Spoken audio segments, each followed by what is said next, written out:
መንግስት አሜሪካም ንመስርሕ ሰላም ከዳኽም ዝኽእል ውሳነ ካብ ምውሳን ድንጋገታት ውዕል ፕሪቶሪያ ሙሉእ ብሙሉእ ንኽትግበሩ ብዝያዳ ዝግባእ ጸቕጢ ክዕርፍ ይግባእ ክብል ውድብ ሕወሓት ጸዊዑ ዛጊድ ውዕል ፕሪቶሪያ ክትግበር ዘይከኣለውን ብቐንዱ መንግስት ፌደራል ነቲ ውዕሊ ከተግብሮ ብዘይምኽኣሉን መንግስት አሜሪካውን ነዝናፈለጠም ምንም ክብል ዘይምኽኣሉ ምዃኑውን እቲ ውድብ ገሊጹሎም ውድብ ህዝባዊ ወያነ ሓርነት ትግራይ ሎሚ ኣብ ዘውፅኦ መግለጺ ወሲኹ ከም ዝገለጾም ከም ቀንዲ ፈራሚ ውዕል ፕሪቶሪያ ሙሉእ ብሙሉእ ንኽትግበርን ንሰላም ዘለዎ ጽኑዕ መትከል ደጊሙ ኣረጋጊጹሎም ውድብ ሕወሓት ነቲ ብመንግስት አሜሪካ ዝተወሰነ ዛዕባ እገዳ ቪዛ መልኪቱ ኣብ ዘውፅኦ መግለጺ እቲ እገዳታት ኣብ ዘይሙሉእን ዘይምዕሩይን ገምጋም ናይ ኩነታት ዝተመርኮሰ ውሳነ ይመስል ክብል ድማ ገሊጹሎም አሜሪካ ኣብ ቀርና አፍሪካ ንሰላምን ምርጋዕን ዘለዋ ተወፋይነት ከም ዘኸብርን ዝገለጸ እቲ ውድብ አሜሪካ ንህዝቢ ትግራይ ዘላቕ ሰላም ንምስጓም ከመገዳስ መሻርክቲ ልዑል ተራ ዘለዋ ድማ ኣኽቢሩ ከም ዝርኢ ኣረጋጊጹ ይኹን እምበር ኣብ ዝቐረበ እዋን ዝተገበረ ውሳነ ነቲ ፌደራላዊ መንግስቲ ኢትዮጵያ ብመሰረት ስምምዕነት ፕሪቶሪያ ዘለዋ ጉባኣት ብቐጻሊ ዘይምፍጻሙ ዘለዉ ተግባራት ዕሽሽ ብምባል ብስሑት ገምጋም ሓላፍነት ኣብ ልዕሊ ሕወሓት ዝድዕንን እዩ ክብል ሕወሓት ቅዋሙ ገሊጹ ከምዚ ዝበለና መረጽካ ዝግበር ተሓታትነት ንሰላም ዘዳኽም ምዃኑውን ውድብ ሕወሓት ሓቢሩሎም መንግስት ፌደራል በተደጋጋሚ ንውዕል ፕሪቶሪያ ዝጥሕስ ስጉምትታት እናወሰደም ወሳነ ድንጋገታት ስምምዕነት ፕሪቶሪያ ከይትግበር ነቲ ውዕሊ ዝጻረር ስጉምት እናወሰደውን መንግስት አሜሪካ ኣብ ውሳንኡ ዝበሎ ነገር የለን መንግስት ፌደራል ንትግራይ ብዘይምቁራጽ ቀጻሊ እገዳታት ይወስድ ብኹሎም አንፈታት ዙርያ ምላሽ ብምኽባብ ሰፊሕ ወታደራዊ ጸጥታትን ጻሊ መጥቃዕቲ ሰብ አልቦ ነፈርትን ትግራይ ካብ ሃገራዊ ጉዳያት ዝያዳ ክትግለል ዝገበሩ ዝወስዶም ዘሎ ፖለቲካዊ ስጉምታት ከም ኣብነት ሓቢሩም ኮይኑ ግና መንግስት አሜሪካ ንተግባራት መንግስት ፌደራል ሸለሊልካ ንሓደ ፈራሚ ሕወሓት ጥራሕ ተሓታቲ ብምግባር ኣብ መስርሕ ሰላም ዘሎ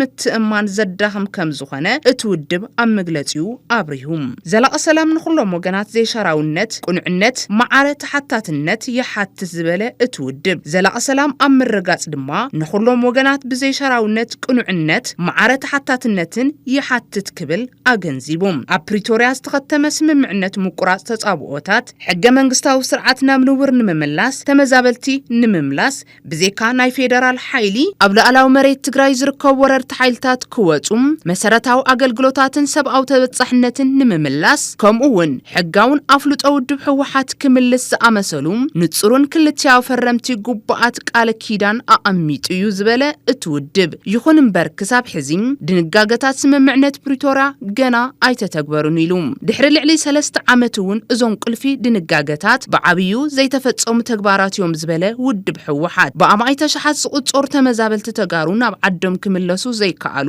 መስርሕ ተሓታትነት ዘይተተኸለም ህዝቢ ትግራይ ድሕሪ ፕሪቶሪያ ሰላም ዳግመ ህንጸት ናብ ንቡር ናብራ ክምለስ ትጽቢት ገይሩ ነይሩ ኮይኑ ግና ሕዝውን ዘይርጉጽነትን ንምእማኑ ዘጸጉም በዳህቲ ጸገማትን የጋጥሞም ኣሎ ክብል ገሊጹ ውድብ ሕወሓት እዚ ሁሉ ሰብኣዊ ቅልውላው ሳዕቤን ድማ ውጽኢት ፖሊሲታት መንግስት ኢትዮጵያ ዝበለ ሕወሓት ሕዝውን መንግስት ኢትዮጵያ ብዝኽተሎ ዘሎ ፖሊሲ መሃያ ሰራሕተኛታት መንግስት ክቋረጽ ከም ዝገበረም ባንክታት ጉቡእ ግልጋሎት ክህባ ዘይምኽኣለን ቀረብ ነዳድን ሰብኣዊ ሓገዝን ሓዊሱ ኣገደስቲ ኣገልግሎታት ኣዝዮም ድሩታት ኮይኖም ይርከቡ ኢሉ ኣማይተ ሸሓት ተመዛበልቲ ኣብ ከቢድ ዓጽቦን ኩነታትን ተሸሚሞም ክነብሩም ይገብር ከም ዘሎን ብጥሜትን ሕማምን እቲ መከራ ይቕጽል ከም ዘለውን ውድብ ሕወሓት ኣብ መግለጺኡ ጠቒሱ ዘይተመለሰ መሰረታዊ ሕቶ ተመዛበልቲ ተጋሩ ንኸይምለሱ ዝኽልክል መባእታዊ ኣገልግሎታት ምርካብ ዝድርት ሰብኣዊ ድንጋገታት ስምምዕነት ፕሪቶሪያ ከተግብር ዘይኽእል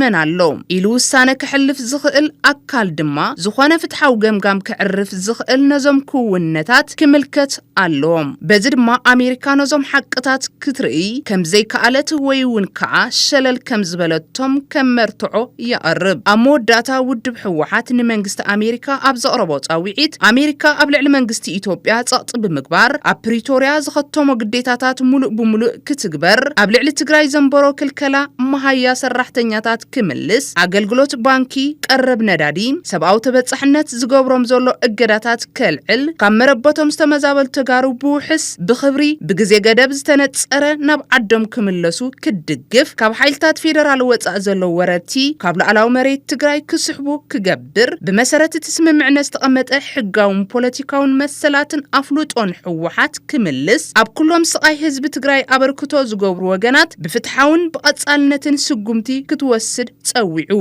ህዝቢ ትግራይ ሰላም ይደሊ ፍትሕውን ይግብኦ ከምኡን ብማዓረ ብቕንዕና ሙሉእ ብሙሉእ ክትግበር መስርሕ ሰላም ድማ ይጠልብ ክብል ውድብ ሕወሓት ኣብ መግለጺኡ ተላብዩ